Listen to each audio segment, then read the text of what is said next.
ఏకపట్టణస్తులు దేవుని వారమే ఉన్నారు. అయితే మనము దేవుని వారు ఉండడానికి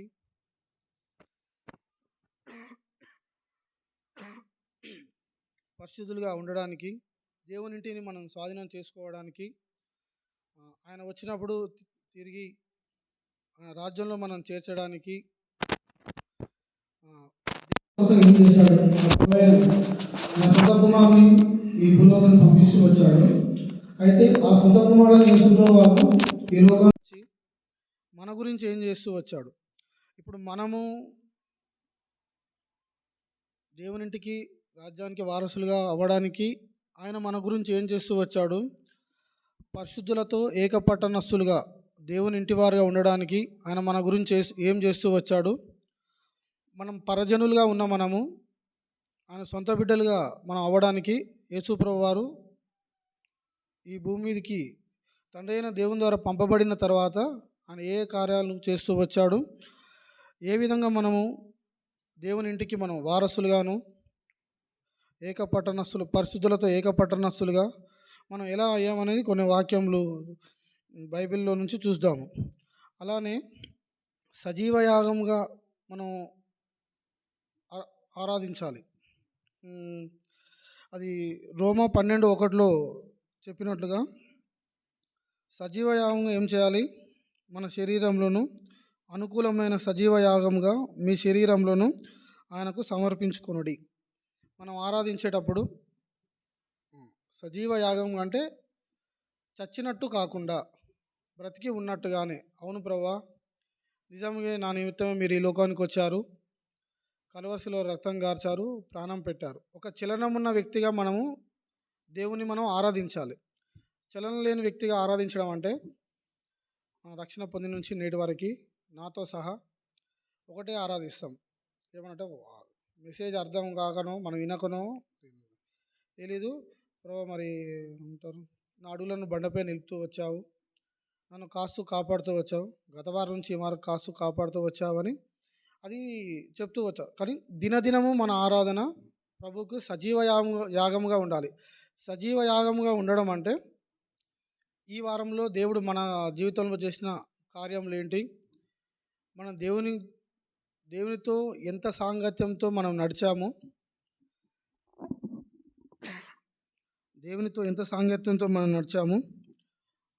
దాని గురించి మేలులను మనం తలపిస్తూ దేవుడు మనకి ఏమై ఉన్నాడో చేయడమే సజీవ యాగమైన ఆరాధన.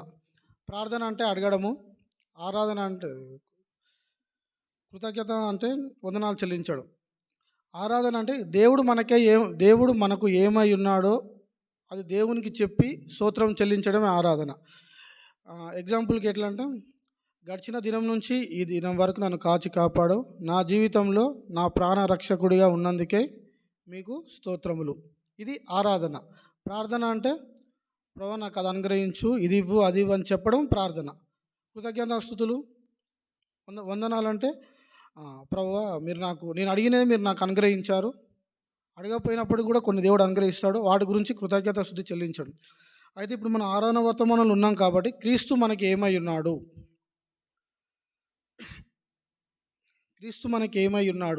అది మనకి తెలుస్తుంది. మనము రక్షణ పొందిన నాటి నుంచి నేటి వరకు దేవుడు మన పట్ల చేసిన కార్యములు, అద్భుత కార్యములు, ఆశ్చర్య కార్యములు,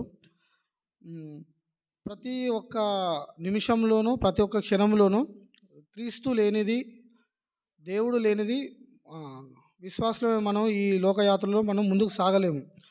అలాంటప్పుడు మన ఉద్యోగం చేసే విషయంలోనూ, డ్యూటీ విషయంలోనూ, మనం ఎదుర్కొన్న సవాళ్ళ విషయంలోనూ దేవుడు మనకు సహకారిగా ఉంటాడు. అప్పుడు మనం ఏమని ఆరాధించాలి? ప్రభువా, ఈ వారంలో నాకు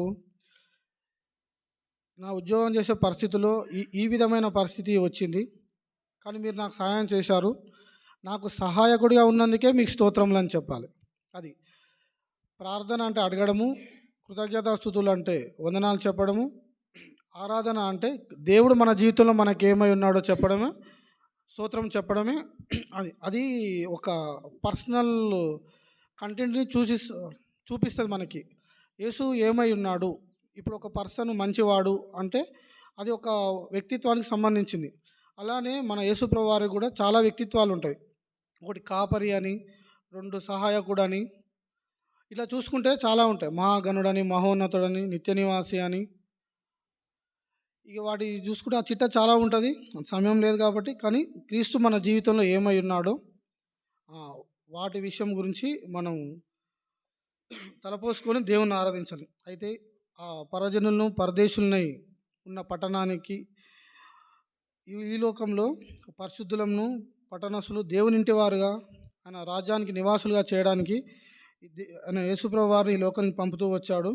ఆయన ఏ విధంగా వచ్చాడు, ఆయన మన కోసం ఏం చేశాడు, ఏ విధంగా మనల్ని ఆ పరలోక రాజ్యానికి వారసులుగా చేసి ఆయన ఇంటి వారుగా మనం చేస్తారనేది చూసుకుందాము.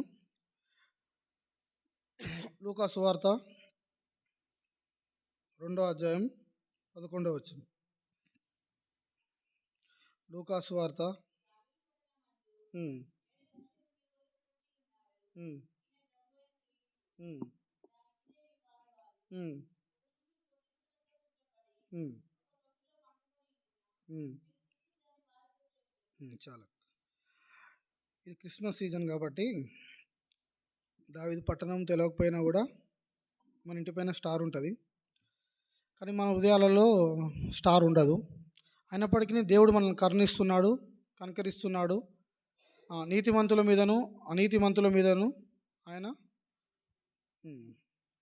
ఆయన ప్రేమను చూపిస్తూ వస్తున్నాడు. అయితే ఇక్కడ దావీదు పట్టణమందు నేడు రక్షకుడు మీ కొరకు పుట్టి ఉన్నాడు, ఈయన ప్రభువైన యేసు క్రీస్తు. మనల్ని పరజనులుగా ఉన్న మనల్ని పరదేశులుగా ఉండనియాక ఆయన పట్టణానికి మనము ఆయన ఇంటివారుగా అవ్వడానికి, ఆయన రాజ్యానికి వారసులుగా అవ్వడానికి మొట్టమొదటిగా ప్రభువు చేసిన కార్యం ఏంటంటే మానవ రూపం ధరించుకొని ఈ భూలోకానికి వచ్చి కన్యాగర్భంలో పరిశుద్ధాత్మ ద్వారా జన్మించి సత్రంలో కూడా స్థలము లేనందువలన పశువుల పాకలో జన్మించిన యేసుప్రభు వారు ఎవరి నిమిత్తమై?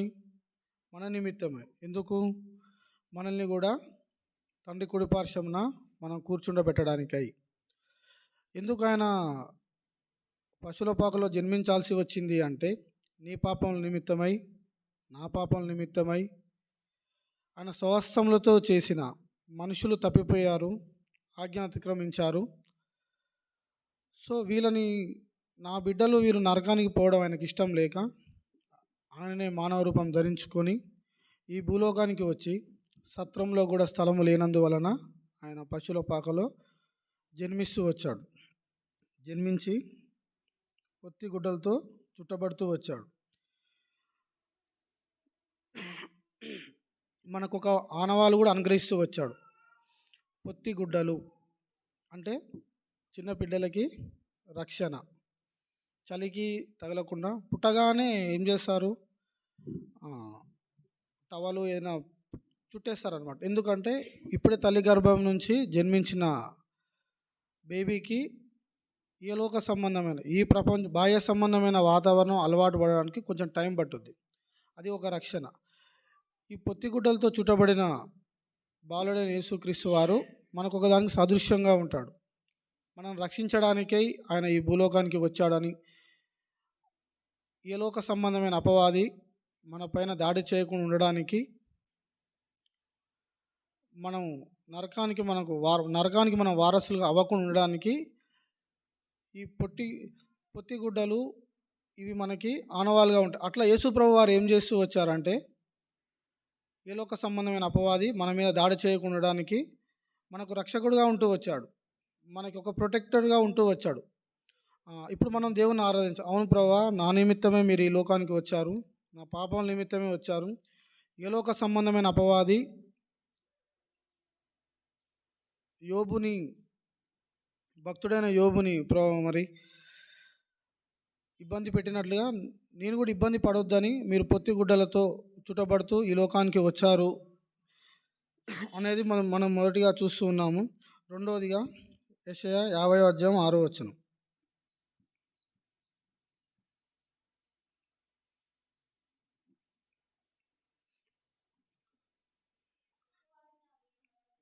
ఉమ్,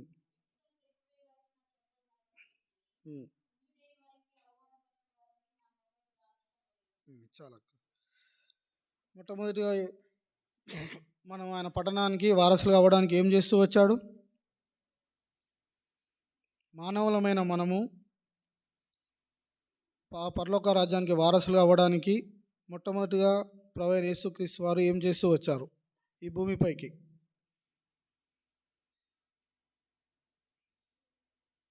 మీరు చెప్తే నాకు నేను చెప్పేది మీకు అర్థమవుతుందో లేదో తెలుస్తుంది. ఫస్ట్ ఒక అంశం చెప్పుకుంటూ వచ్చాము. మనం ఆయన పట్టణానికి వారసులు అవ్వడానికి మొట్టమొదటిగా ప్రభువైన యేసుక్రీస్తు వారు ఏం చేస్తూ వచ్చాడు ఈ భూలోకానికి? మానవ రూపం ధరించుకొని పశులోపాకలో జన్మిస్తూ మనకు రక్షకుడుగా ఉండడానికై ఆ పరలోకాన్ని వదిలిపెట్టి ఈ భూలోకానికి వచ్చాడు. మొట్టమొదటిగా మనం ఆ పరలోక రాజ్యానికి వారసులు అవ్వడానికై దేవుని దేవుని ఇంటి ఆ పట్టణానికి ఇంటివారుగా ఉండడానికై ఆయన మానవ రూపం ధరించుకొని ఈ లోకానికి వచ్చాడు. రెండవదిగా ఏం చేస్తూ వచ్చాడు? యెషయా 50:6 మనం చూసుకున్నాం కదా. కొట్టువారికి నా వీపును అప్పగించి తిని, వెంట్రుకలు పెరికివేయి వారికి నా చెంపలను అప్పగించి తిని, ఉమ్మివేయి వారికి అవమానపరచు వారికి నా ముఖమును దాచుకొనలేదు. బైబిల్లో ఎక్కడైనాను లేదా మనం చూసిన కరుణామయుడు మూవీలో కానీ, ఫ్యాషన్ ఆఫ్ ది క్రైస్ట్లో కానీ ఎక్కడైనాను యేసు ప్రభు వారు నన్ను కొట్టకండి, నన్ను వదిలేయండి అని ఎక్కడైనా చెప్పినట్టు ఏమన్నా గుర్తుందా ఎవరికన్నా? లేదు. అంటే దేవుడు ఏం చేస్తూ వచ్చాడు? కొట్టండి, నేను నా స్వస్థములతో చేసిన నా బిడ్డలు పడిపోయారు, వాళ్ళ ఆజ్ఞను అతిక్రమించారు కాబట్టి వారు మరలా నా బిడ్డలుగా అవ్వడానికి ఎవరో ఒకరు శిక్ష అనుభవించాలి. ఆ శిక్ష నేనే అనుభవిస్తా. నన్ను కొట్టండి, నా వీపును కొట్టండి, నా వెంట్రుకలు పెరికివేయండి, నా చెంపలను గుద్దండి, నన్ను ఉమ్మండి. ఇవన్నీ నా బిడ్డల మీద, నేను నా స్వస్థలతో తయారు చేసిన నా ప్రియులైన వారి మీద, నా బిడ్డల మీద మీరు చేయడం ఎవరికి ఇష్టం లేదు? దేవునికి ఇష్టం లేదు. అందుకని ఏం చేశాడు? తన సొంత కుమారుడైన యేసు ప్రభు వారిని లోకానికి పంపించి మనకు రావాల్సిన శిక్ష మొత్తము ఆయన మీద మోపుకుంటూ వచ్చాడు. మొట్టమొదటిగా ఆయన పుట్టిన స్థలము పరిశుద్ధమైన స్థలము కాదు. రెండోది ఆయన పడిన బాధ భరించలేని బాధ. ఒకరు కొట్టడం అంటేనే భయం అవుతుంటుంది. నేను చెల్లపల్లి జైల్లో చేస్తుంటాను. అక్కడ ఎవరైనా లోపల తప్పు చేయాలా కానీ మొత్తం తాట తీసేస్తారు, తీసి హాస్పిటల్ పంపించేస్తారు. అది మాకు లోపల రీసౌండ్ వస్తుంటే ఇట్లా వెంట్రుకలు నిలబడతాయి, గూస్ బంప్స్ వస్తుంటాయి అనమాట. అప్పుడప్పుడు అనిపిస్తుంది అక్కడ చూసినప్పుడు, యేసుప్రభు వారిని ఇట్లా కొట్టారా ఏంటి అని. వీళ్ళంటే తప్పు చేశారు, కొట్టారు, కానీ ఏ తప్పు చేయకుండా మానవులమైన మనము తప్పు చేసినందుకు మాత్రమే యేసుప్రభు వారు ఏం చేస్తూ వచ్చారు? కొట్టబడుతూ వచ్చాడు. మనం తలతో ఆలోచించిన పాపముల నిమిత్తమే తలలో మేకులు, తలలో ములకిరీటం కొట్టబడుతూ వచ్చింది. చేతులతో చేసిన పాపముల నిమిత్తమే చేతులలో మేకులు, కాళ్ళతో పాపం చేయడానికే పరిగెత్తిన నిమిత్తమై కాళ్ళలో మేకులు, మనం హృదయంలో ఆలోచించిన నిమిత్తమై ప్రక్కన బల్లెంపోటు, మన శరీరం అంతయు పరిగెత్తిన విచరిస్తూ వచ్చాం. మన కళ్ళతో మనం ఒక పరిస్థితిని చూసి ఊహించుకుంటూ ఉంటాం. మన శరీరాన్ని మొత్తం అపవిత్రం చేస్తూ వచ్చాం కాబట్టి ఆ శరీరం మొత్తము పంచగాయాలు అని చెప్తారు, కానీ తల నుంచి అరికాలు వరకు ఒక్క దగ్గర ఆయనను స్వస్థత లేకుండా ఆయన శిక్షింపబడుతూ వచ్చాడు. ఈ శరీరం అంతయు చారలుగా దున్నబడుతూ వచ్చింది, శరీరం అంతయు కొరడాలతో కొట్టబడుతూ వచ్చింది. ఆయన ఇవన్నీ ఇంత మాత్రమే కాకుండా సిలువను మోసుకుంటూ భరిస్తూ కల్వరి కొండపైన వెళ్తూ వచ్చింది.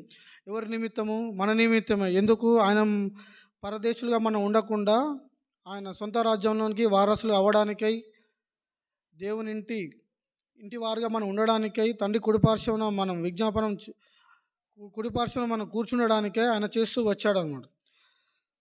అంత మాత్రమే కాకుండా మూడవదిగా 1 పేతురు 2:24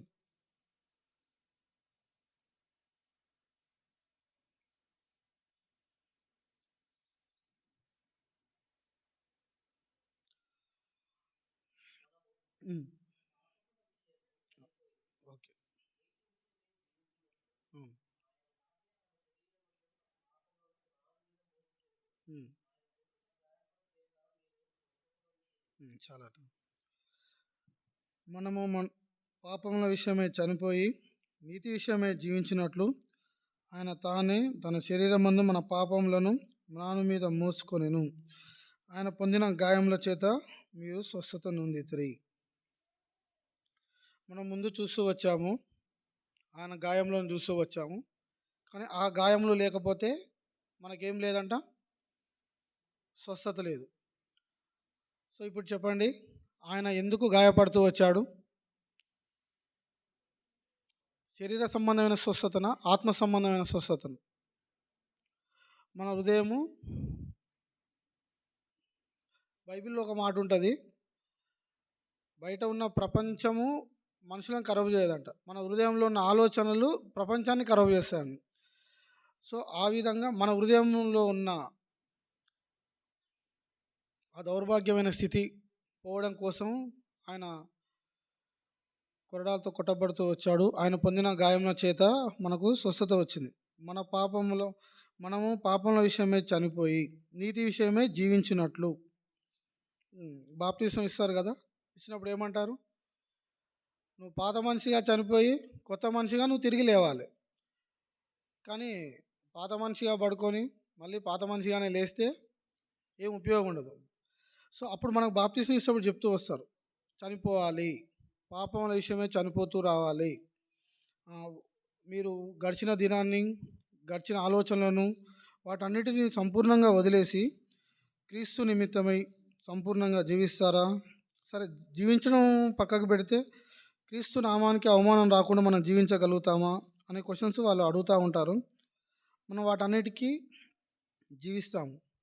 వాటన్ని నిమిత్తం రేపటి నుండి చూడన్నా, ఇక మనం ఈరోజు నువ్వు బాప్తీసం ఇచ్చినావు కదా, రేపటి నుంచి చూడు మొత్తం ఇక ఏమంటారు, అన్నజనులు మొత్తం మన గురించే వచ్చేస్తారు, సంఘంలోకి వచ్చేస్తారు, సువార్త చెప్తా అయిపోతుంది అని.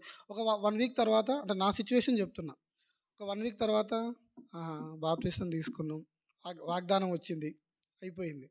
నెక్స్ట్ ఈరోజు ఏం సినిమా రిలీజ్ అయింది మనకు థియేటర్లో అని నేను అట్లా వెళ్ళిపోతూ ఉండేది బస్సులో చూసుకుంటా. ఫస్ట్ బాప్తీసం తీసుకున్న తర్వాత ఇక్కడ అంకుల్ వాళ్ళు చెప్పిన తర్వాత, పాపం విషయం చనిపోయినా అంకుల్, యేసు కోసం జీవిస్తావా? జీవిస్తా అంకుల్. ఇవన్నీ చెప్తూ వచ్చాను. వచ్చిన తర్వాత ఒక 2 రోజులు మంచిగా ఉంది, 3వ రోజు మంచిగా ఉంది, 4వ రోజు మంచిగా ఉంది, 5వ రోజు అరే పలానా సినిమా రిలీజ్ అయిందంటే ఎట్లా పోదామా?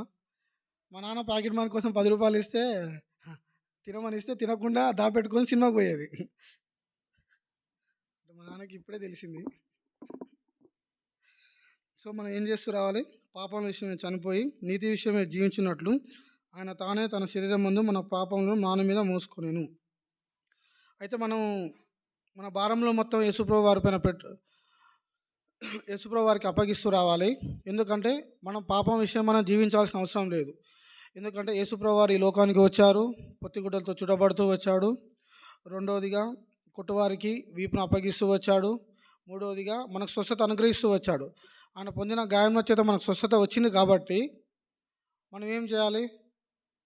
పాపం విషయమై ఎప్పుడో చనిపోయాం, కానీ దినదినము చనిపోవద్దు. మనం దినదినము నీతి విషయమే బ్రతకడానికి ప్రయత్నించాలి తప్ప పాపం విషయమే రోజు చనిపోతూ రోజు బ్రతుకుతూ రావద్దు.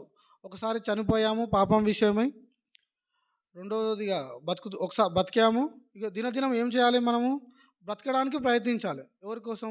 క్రీస్తు కోసం బ్రతకడానికి ప్రయత్నించాలి. మనం తప్పు చేయాలనిపించినప్పుడు, పడిపోవాలనిపించినప్పుడు, అవును ప్రభువా, నా కోసమే మీరు ఈ లోకానికి వచ్చారు, పొత్తిగుడ్డలతో చుట్టబడుతూ వచ్చారు, సత్రంలో స్థలం లేనందువలన మీరు పశువుల పాకలో జన్మిస్తూ వచ్చారు, కొట్టడానికి వారికి వీపును అప్పగిస్తూ వచ్చారు.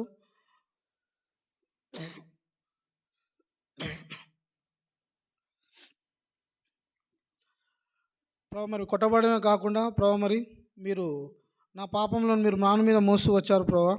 ఆ కల్వరి కొండపైకి మీరు నా పాపలను మోసుకుంటూ వెళ్ళారు, కల్వరి శిలువలో రక్తం గార్చారు, ప్రాణం పెట్టారు, 3వ దినం మృత్యుంజయుడిగా లేచారు. ఇవన్నీ ఆయన చేసిన తర్వాత మనం ఏం చేయాలి?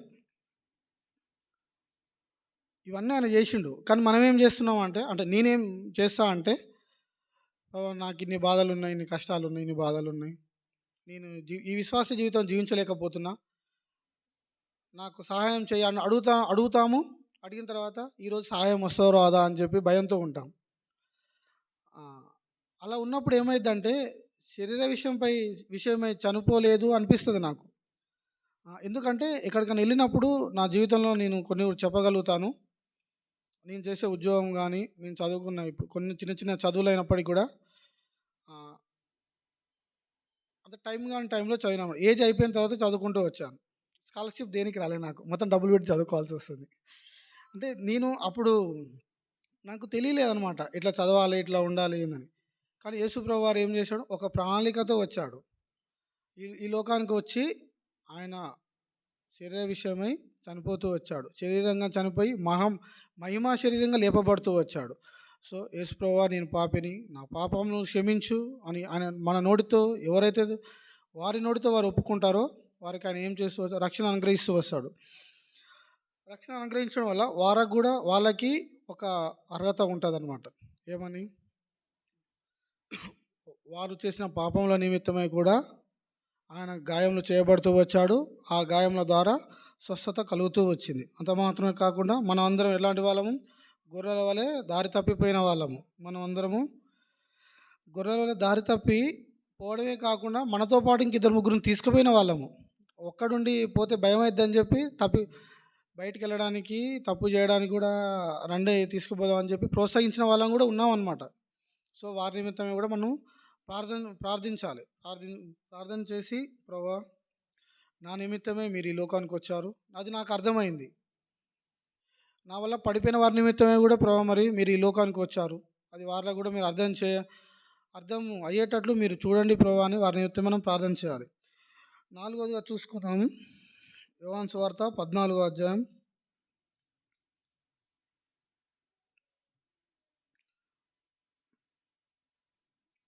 2వ వచనం, 3వ వచనం. హ్మ్. హ్మ్. హ్మ్. హ్మ్. హ్మ్. హ్మ్. హ్మ్.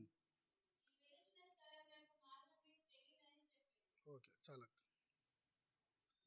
ఇప్పుడు యేసుప్రభు వారు ఈ భూలోకానికొచ్చింది ఎందుకో చెప్పుకున్నాము.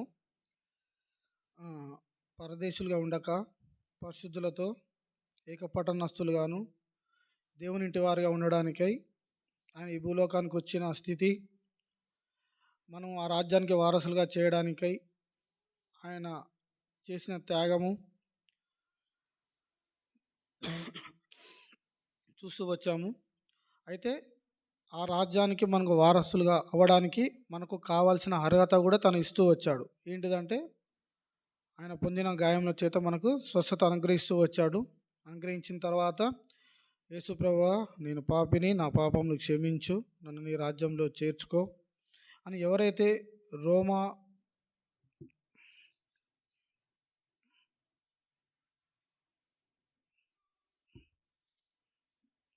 రోమా 10:9లో చెప్పినట్లు, అదేమనగా యేసు ప్రభువా నీ నోటితో ఒప్పుకొని దేవుడు మృతులలో నుండి ఆయనను లేపెనని నీ హృదయం ముందు విశ్వసించిన యెడల నీవు రక్షింపబడదు. ఏలైనగా నీతి కలుగునట్లు మనుషుడు హృదయంలో విశ్వసించును, రక్షణ కలుగునట్లు నోటితో ఒప్పుకొనును. ప్రతి ఒక్కరికి యేసు ప్రభు అవకాశం ఇస్తూ వచ్చాడు. నోటితో ఒప్పుకొని ఆయన యందు మనం జీవించగలిగితే, ఆయనలో ఉండి ఆయన విశ్వసించిన యెడల మనం రక్షింపబడతాం. మనం ఏం చేయాలి? కేవలము నోటితో ఒప్పుకోవాలి. ఒప్పుకొని రక్షణ కలుగునట్లు ఒప్పుకోవాలి. హృదయమందు విశ్వసించాలి. అలా విశ్వసించినప్పుడు అయితేనే మనం అట్లా యేసుప్రభు వారి గురించి అలా విశ్వసిస్తేనే ఆయన పొందిన గాయముల చేత మనకు స్వస్థత వస్తుంది. మనం ఒప్పుకోని ఎడల మనకు స్వస్థత రాదు. ఆయన చేసిన ఆ త్యాగానికి, ఆ శిలువ బలియాగానికి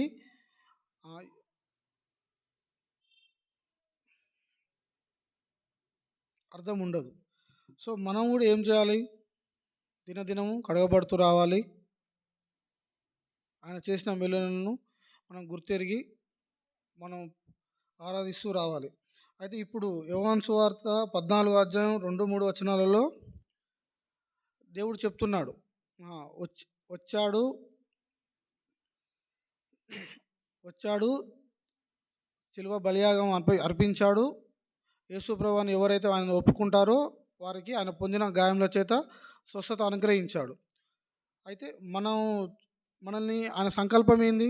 మనం పరజనులుగా ఉండక ఈ భూలోకం నుండి మనల్ని ఆయన రాజ్యానికి స్వతంత్రులుగా చేయాలి.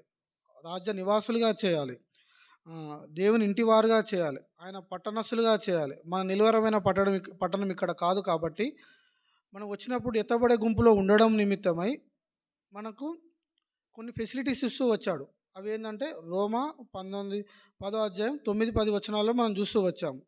అయితే ఇప్పుడు మళ్ళీ చెప్తున్నాడు దేవుడు. యోహాను సువార్త 14 అధ్యాయం 2, 3 వచనాలలో నా తండ్రి ఇంట అనేక నివాసములు కలవు అంటే పట్టణం ఉంది, నివాసములు రెడీగా ఉన్నాయి. మీరు ఒప్పుకుంటే నేను తీసుకెళ్ళిపోతా. లేదా నేను వచ్చినప్పుడు మిమ్మల్ని తీసుకెళ్ళిపోతా. ఇంకా నివాసములు ఉన్నాయి. నేను మీకు వెళ్ళి స్థలం సిద్ధపరిచిన ఎడల నేనుండు స్థలంలో మీరును ఉండులాగున మరలా వచ్చి నా యొద్ద ఉండుటకు మిమ్మల్ని తీసుకొని పోవదును. ఇక్కడ 2 అంశములు చూసుకుంటే, ఒకటి ఆయన ఉండు స్థలము మనకు తెలుసు. 4వ వచనంలో ఉన్నట్టు యేసుప్రభు వారు ఉండు స్థలము తెలుసు. రెండోది ఆయన సిద్ధపరిచిన స్థలము మనకు తెలుసు. సో ఆయన ఉండు స్థలంలో మనము వెళ్ళాలంటే పైన 3 అంశాలు. మొట్టమొదటిగా ఆయన జన్మకు కారణమైన స్థితి, ఈ భూలోకంలో ఆయన చేసిన త్యాగము, మూడోదిగా ఆయన మనకిచ్చిన ఫెసిలిటీ. యేసు నోటితో ఒప్పుకున్న తర్వాత మనం రక్షింపబడతాము. రక్షింపబడిన తర్వాత ఆయన పొందిన గాయముల చేత మనకు స్వస్థత కలుగుతుంది. స్వస్థత కలిగిన తర్వాత ఏమవుతుందంటే ఆయన తండ్రి అంటే యేసుప్రభు వారి తండ్రి మనకు కూడా తండ్రే కాబట్టి మన తండ్రి ఇంటికి మనకు అక్కడ నివాసములు ఉన్నాయి కాబట్టి అక్కడ మనం ఏమవుతాము? ఏకపట్టణస్థులుగా అవుతాము. పరిశుద్ధులతో ఏకపట్టణస్థులుగా అవుతాము. దేవుని ఇంటి వారుగా అవుతాము. అబ్రహాము రొమ్మున ఆనుకొని లాజరు ఆనుకున్నట్లుగా మనం కూడా అక్కడ ఆనుకుంటూ దివారాత్రము ఆయనను పరిశుద్ధుడు అని పిలువబడడానికి దూతలతో ప్రతిగానములు చేసే అర్హత మనకు కూడా దేవుడు అనుగ్రహిస్తూ వస్తాడు. కొలసి 1 అధ్యాయం 13 వచనం.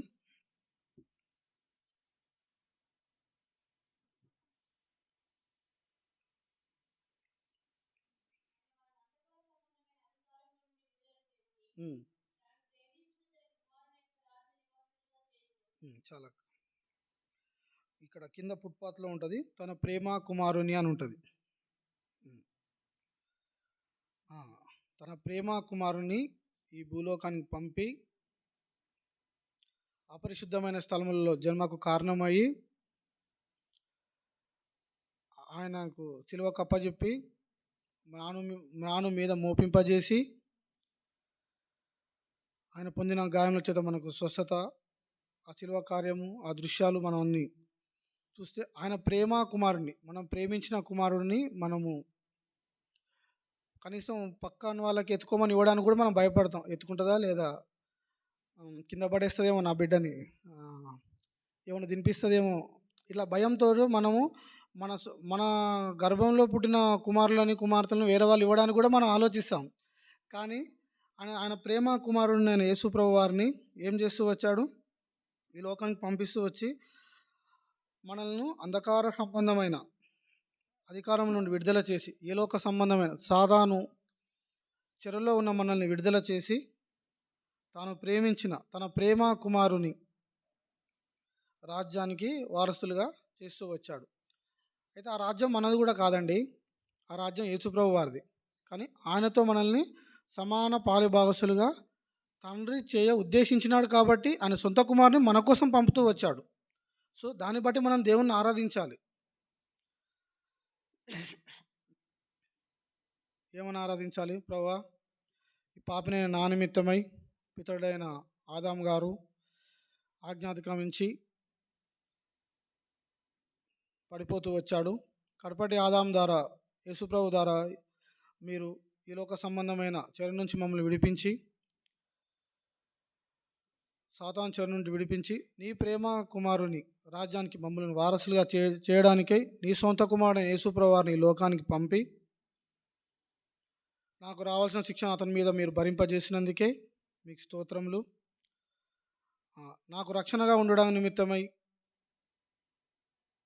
ఆయన ఈ లోకాన్ని పంపించినందుకే మీకు స్తోత్రములు. ఆయన పొందిన గాయముల చేత మీరు మాకు స్వస్థత అనుగ్రహించినందుకే మీకు స్తోత్రములు. అంత మాత్రమే కాకుండా మీరుండు స్థలంలో నేనుగా ఉండులాగున మీరు మాకు స్థలం సిద్ధపరచడానికే విలనై ఉన్నందుకే మీకు స్తోత్రములు ప్రభు అని మనం ప్రభుని సజీవ యాగంగా మనం ఏం చేయాలి? ఆరాధించాలి, అర్పించుకోవాలి. అంత మాత్రమే కాకుండా పరమగీతములు 5వ అధ్యాయం 10వ వచనం, అయితే యేసుప్రభు వారు ఎవరు, ఆయన ఎలాంటి వాడు, ఎందుకు మన నిమిత్తమే అలా చేస్తూ వచ్చాడు, అసలు మనం అలా అవ్వడానికి, మన కోసం ఆయన ఈ భూలోకానికి రావడానికి మనకు యోగ్యత ఉందా లేదా అనేది చూసుకుందాం ఒకసారి. పరమగీతములు 5వ అధ్యాయం 10వ వచనం.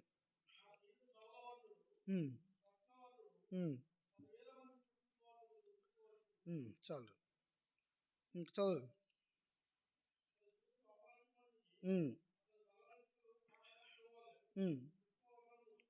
అల్లని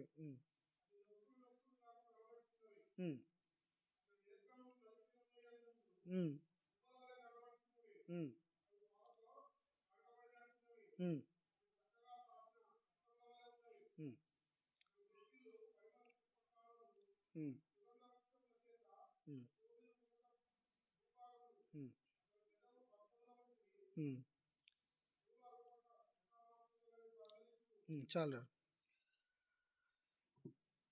యేసు ప్రభు అంధవికారంగా చేయబడుతూ వచ్చాడు.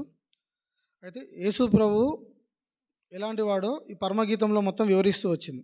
అయితే మనం ఒకసారి ఆలోచించుకోవాలి. ఈ ధవలవర్ణుడు, ఈ రత్నవర్ణుడు 10,000 మందిలో అతను గుర్తించగలిగిన సౌందర్యవంతుడు మన నిమిత్తమై ఈ భూలోకానికి రావడానికి అర్హుడా కాదా చెప్పాలి. ఈ ధవలవర్ణుడు, ఈ రత్నవర్ణుడు 10,000 మందిలో ఉన్న సౌందర్యవంతుడు ఈ పాపి అయిన మన నిమిత్తమై ఈ భూలోకానికి రావడానికి యేసుప్రభు వారికి అర్హత ఉందా లేదా? పోనీ మనకు ఆ యోగ్యత ఉందా లేదా? మనకు లేదు యోగ్యత. కానీ యేసుప్రభు వారు ఏం చేస్తూ వచ్చారు? ఈ భూలోకానికి వస్తూ మన పాపం నిమిత్తమై మన అంధకార సంబంధమైన స్థితి నుంచి మనల్ని విడిపిస్తూ వచ్చాడు. సో అలా ఇదొక్కటి చాలండి. మనం యేసుప్రభు వారిని, తండ్రి అయిన దేవుణ్ణి మన ఈ భూమి మీద ఉన్న రోజులు మనం ఆరాధించడానికి ఈ ఒక్క మాట చాలనిపిస్తుంది నాకు. అంత సౌందర్యవర్ణుడు 10,000 మందిలో కాదు కదా, నన్ను 10 మందిలో కూడా గుర్తించలేరు ఎవరు. ఇట్లా చేయబెట్టి చూపించాలి నేను ఇక్కడ ఉన్నా అని. కానీ 10,000 మందిలో గుర్తించగలిగిన సౌందర్యవంతుడు, రత్నవర్ణుడు, ధవలవర్ణుడైన యేసుప్రభు వారు ఈ భూలోకానికి వచ్చి నీ పాపముల నిమిత్తమై, నా పాపముల నిమిత్తమై ఏం చేయబడుతూ వచ్చాడు? సౌందర్యహీనుడిగా చేయబడుతూ వచ్చాడు. ముఖాన్ని ఉమ్మి వేయబడుతూ వచ్చాడు. చేతులకు చీలలు వేస్తూ వచ్చారు. పాదాలలో మేకులు కొట్టబడుతూ వచ్చాడు. ఎవరి నిమిత్తమే? నీ పాపముల నిమిత్తమే, నా పాపముల నిమిత్తమే. మన నోటితో మాట్లాడుతున్న ప్రతి ఒక్క మాట నిమిత్తమే మనం లెక్క అప్పచెప్పవలసి వస్తుందని చెప్పి నోటికి చిరకతో పెదాలు కాల్చబడుతూ వచ్చాడు. ఎవరి నిమిత్తమై? నా నిమిత్తమే, మన పాపముల నిమిత్తమై. మనం శరీర విషయమై చనిపోయి నీతి విషయమై జీవించబడాలని గొర్రెల వలె తోవ తప్పిన మనము ఆయన అధ్యక్షత కిందికి రావాలని చెప్పి ఆజ్ఞాతి క్రమం వలన పడిపోయిన మనము ఎక్కడ చనిపోతున్న నరకం వెళ్తామో అని చెప్పి ఆయన సొంత కుమారుని యేసుప్రభు వారిని, తన ప్రేమ కుమారుని ఈ లోకానికి పంపించి మన కోసం కల్వరిశిలలో రక్తం కార్చి ప్రాణం పెట్టబడుతూ చేస్తూ వచ్చాడు తండ్రి. నీకు నాకు ఏం చెల్లం లేకపోవచ్చు, కానీ యేసుప్రభు వారు నా దేవా, నా దేవా, నా తండ్రి నా చెయ్యి ఎందుకు విడిచితివి అని అడిగినప్పుడు ఆ తండ్రి హృదయం ఎంత గాయపడుతూ వచ్చిందో ఒకసారి ఆలోచించారా? నా దేవా, నా దేవా, నా చెయ్యి పట్టుకో, నన్ను వదలకు అని అన్నప్పుడు తండ్రి అయిన దేవుడు యేసుప్రభు వారి చెయ్యి పట్టుకోకుండా వదిలేసినప్పుడు తండ్రి అయిన కుమారుడైన యేసుప్రభు వారు ఎంత బాధపడుతూ వచ్చాడో ఒకసారి ఆలోచించామా మనం? మనము ఈ లోకంలో జీవిస్తున్నప్పుడు ప్రతి ఒక్క ఆలోచనలోనూ, ప్రతి ఒక్క మాటలోనూ, ప్రతి ఒక్క నడవడికలోనూ యేసుప్రభు వారు చేసిన త్యాగాన్ని మనం గుర్తుంచుకొని, అవును ప్రభువా, మీరు ఇలా చేస్తూ వచ్చారు. నా పాపాల నిమిత్తం మీరు సిలువ వేయబడుతూ వచ్చారు. నాకు రావాల్సిన శిక్షను మీరు భరిస్తూ వచ్చారు. ఆ నరకంలో నేను అగ్ని ఆరదు పురుగు చావని ఆ నరకంలో నేను దినదినము అనుక్షణము కలబడుతూ రావాల్సిన నా నిమిత్తమే మీరు ఆ కలువ శిలువలో మిట మధ్యాహ్నం సిలువ వేయబడుతూ వచ్చి ప్రాణం విడుస్తూ వచ్చామని ఎప్పుడన్నా మనం ఆలోచించామా? ఇప్పుడు ఇప్పటి నుంచైనా ఆలోచిద్దాం. ప్రభువా, రత్నవర్ణుడైన మీరు, ధవలవర్ణుడైన మీరు, 10,000 మందిలో మిమ్మల్ని గుర్తించగలిగిన సమర్థుడైన సౌందర్యవంతుడైన నీవు మా నిమిత్తమై ఈ లోకానికి వచ్చావు. ఆ పశువుల పాకలో జన్మిస్తూ వచ్చావు. దుర్గంధమైన స్థలంలో మీరు జన్మించి పరిమళ సువాసన మీరు మాకు అనుగ్రహిస్తూ వచ్చారు. అంధకార సంబంధమైన చెరల నుంచి మమ్మల్ని విడిపించి దేవుని ప్రేమ కుమారుని యొక్క రాజ్యానికి వారసులుగా చేస్తూ వచ్చావు. ఇట్టి ప్రేమను మేము మర్చిపోతూ ఈ లోకంలో మేము జీవించగలుగుతున్నాం ప్రభువా అని ఎప్పుడైనా మనం ఆరాధించగలిగినామా? ఇలా బాధపడుతూ మనం దేవుని స్తుతించగలిగినామా? కొట్టువారికి నా వీపును మీరు అప్పచెప్పారు ప్రభువా, అది నాకు రావాల్సిన శిక్ష అని చెప్పి మనం ఎప్పుడైనా మనం యేసుప్రభు వారిని ఏడుస్తూ మన యేసుప్రభు వారి పాదాల చింత మనం ఎప్పుడైనా దుఃఖపెట్టిన వారుగా ఉన్నామా? మానవ రూపం ధరించుకొని కోట్ల మంది దేవదూతలతో గాన ప్రతిగానం చేయబడుతూ పరిశుద్ధుడు పరిశుద్ధుడు అని పిలువబడుతున్న ఆ యేసుప్రభు వారు నా పాపాల నిమిత్తమై ఈ లోకానికి వచ్చి ఈ మనుషుల మధ్యలో ఆఫ్టర్ ఒక 60-70 సంవత్సరాలు చనిపోయి పాపానికి ఆ నరకానికి వారసులుగా అవ్వాల్సిన మన మధ్యలో ఆయన మరణించాల్సిన పరిస్థితి ఏర్పడింది అంటే అది ఎవరి వలన? మన పాపం నిమిత్తమే కాదా? అదొకసారి మనం ఆలోచించలేమా?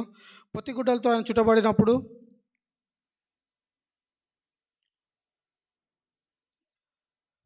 ఆ పశువుల పాకలో ఆయన జన్మించినప్పుడు ఆ స్థితి నీకు నాకుంటే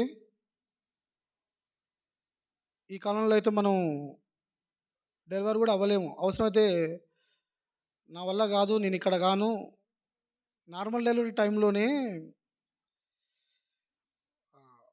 మా వైఫ్ పెయిన్స్ వస్తప్పుడు నీకు ఎన్ని డబ్బులు కావాలంటే అన్ని డబ్బులు ఇస్తాను, నాకు సిజరీన్ చేయించని చెప్పింది. అలాంటి హాస్పిటల్లో అంత ఫెసిలిటీస్ ఉన్న సిచ్యువేషన్స్లోనే మనం ఆ ప్రసవ వేదన పడలేని స్థితిలో మనం ఉండలేము. కానీ పశువుల పాకలో, గేదెల మధ్యలో, అపరిశుభ్రమైన స్థితిలో యేసుప్రభు వారు నీ నిమిత్తమే నా నిమిత్తమే జన్మించాడు. అది ఎవరి నిమిత్తం? మన నిమిత్తం కాదా? ఆయన కొట్టువారికి వీపును అప్పగిస్తూ వచ్చాడు. అది మన నిమిత్తమే కాదా? ఆయన గాయంలో పొందుతూ వచ్చాడు. మన హృదయంలో ఉన్న కాఠిన్యంను తొలగించడానికై, మనకు స్వస్థత కలుగజేయడం కొరకై ఆయన కలవశిలో రక్తం కార్చి ప్రాణం పెడుతూ వచ్చాడు. అది మన నిమిత్తమే కాదా? ఆ ధవలవర్ణుడు, ఆ రత్నవర్ణుడు 10,000 మందిలో గుర్తించగలిగిన సౌందర్యవంతుడు వ్యసనాక్రాంతుడిగాను సౌందర్యహీనుడిగాను అవుతూ వచ్చాడు. అది మన నిమిత్తమే కాదా? ఒకసారి మనం ఆలోచించుకుందాము.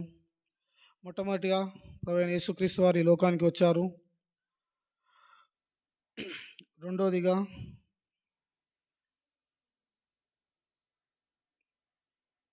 కొట్టువారిని ఆయన వీపునకు అప్పగిస్తూ వచ్చాడు. మూడోదిగా ఆయన పొందిన గాయముల చేత మనకు స్వస్థత కలుగుతూ వచ్చింది.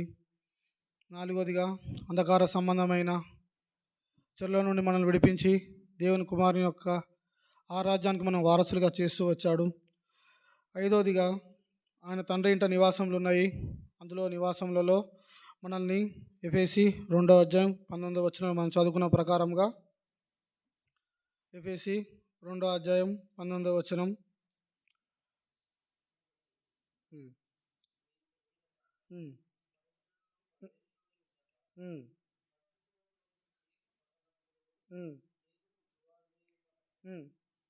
చదవండి.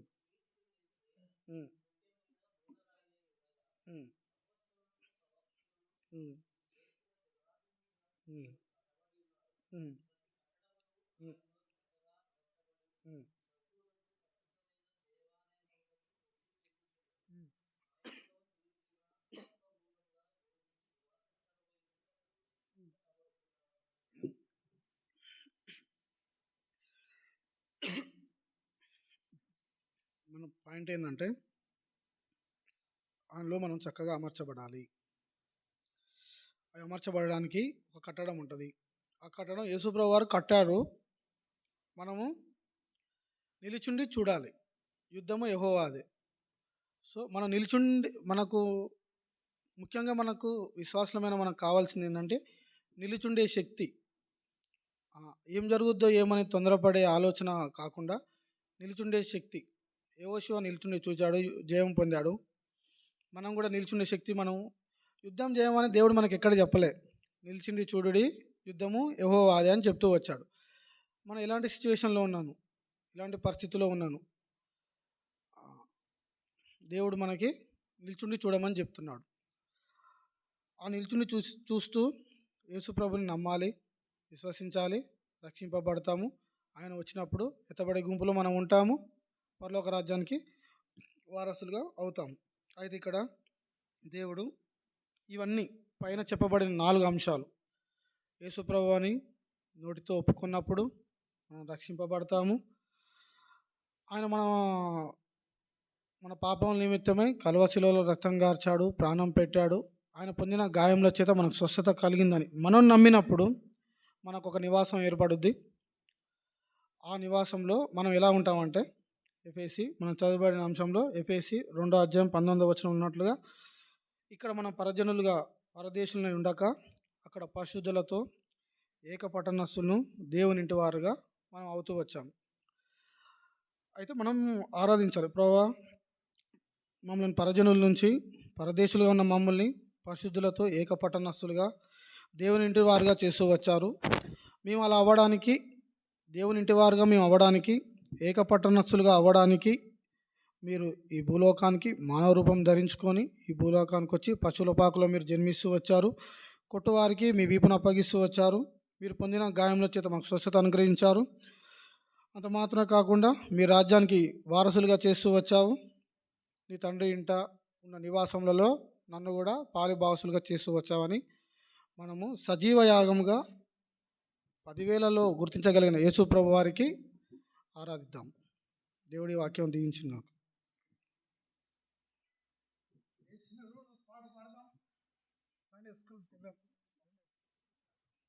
రండి, 134 పాట పాడదాం. పల్లవి మొదటి చరణం, చివరి చరణం.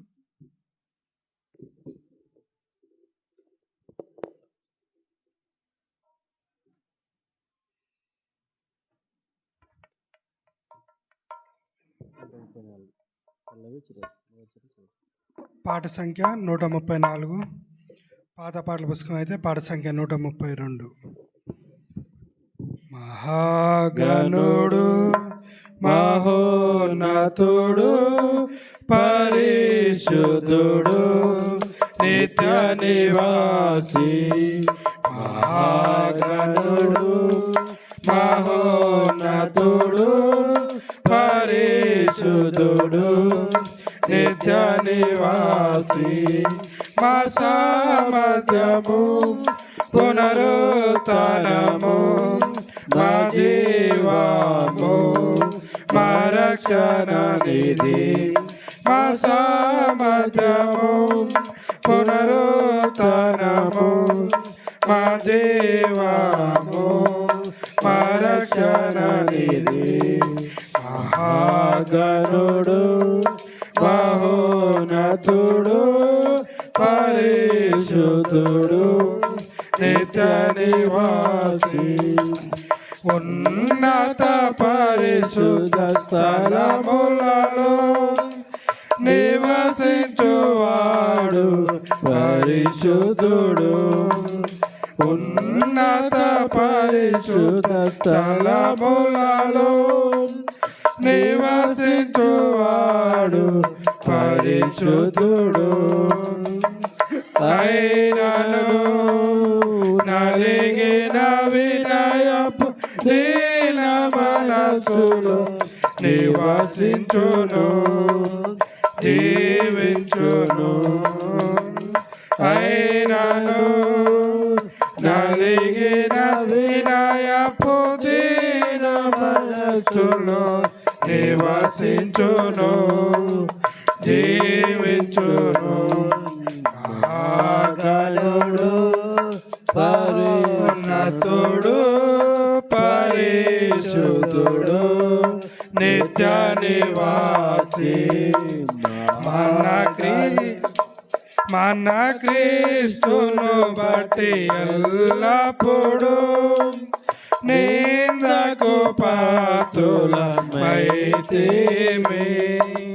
మన క్రీస్తును బట్టి ఎల్లప్పుడు నిందకు పాత్రులమైతిమి అయినను ఎల్లప్పుడు రేగించును విజయముతో స్తోత్రములు అయినను ఎల్లప్పుడు రేగించును మమ్ము విజయముతో స్తోత్రములు మహాగణుడు మహోన్నతుడు పరిశుద్ధుడు నిత్య నివాసి మహాగణుడు మహోన్నతుడు పరిశుద్ధుడు నిత్య నివాసి. సహోదరులు ముందు జరిగి కూర్చోండి. మొదట ఒక సహోదరుడు, తర్వాత సండే స్కూల్ టీచర్ వచ్చిందా? Sunday school teacher